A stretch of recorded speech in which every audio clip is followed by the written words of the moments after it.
Please explain what comes first. Is it desires or thoughts? Neither desire nor thought. First comes the experience. Anything which you get to taste first time, which you get to touch first time, you get to experience through any of your senses first time, that first interaction and that first impression which goes in the mind, this later on will convert into a desire. So that first thing is your first encounter which has happened. Like if you say, have never ever tasted mango ice cream, you will not desire a mango ice cream. If you haven't eaten an Alfonso mango, you will not desire for it.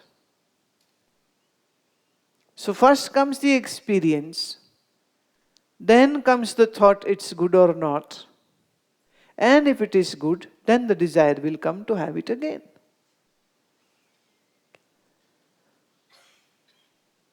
And that's why Buddha used to say this to his monks, not to householders, but to monks, that do not see more than what is required. So when you want to walk, then just look at 2.5 feet in front, so that you don't fall, you don't tumble down, and you walk nicely. Don't look too much left, don't look too much right, don't look too much above.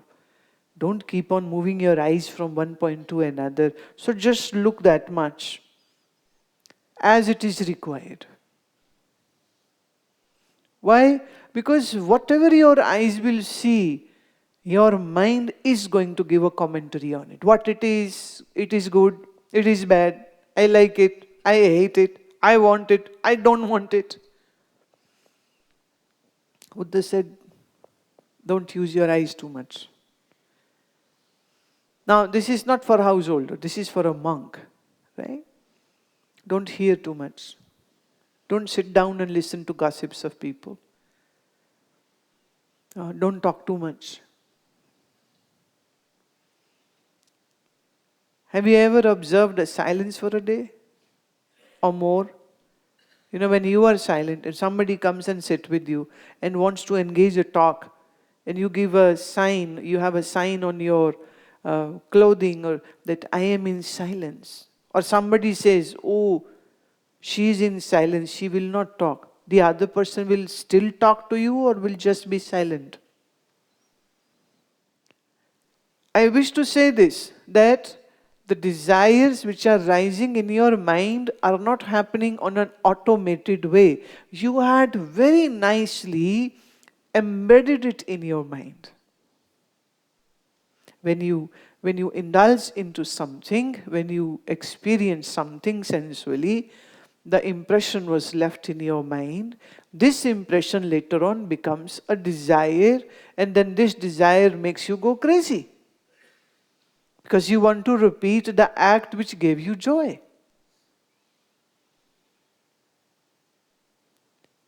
But the tendency of your mind and senses is such that it is never ever going to be satisfied. Whatever satisfaction you experience is a very temporary thing. After a week, after a day, or after a few hours, you again want the same thing. And then after having it, you say, oh no, now I don't want it. I'm very happy and satisfied. But after a time again, you want that same thing.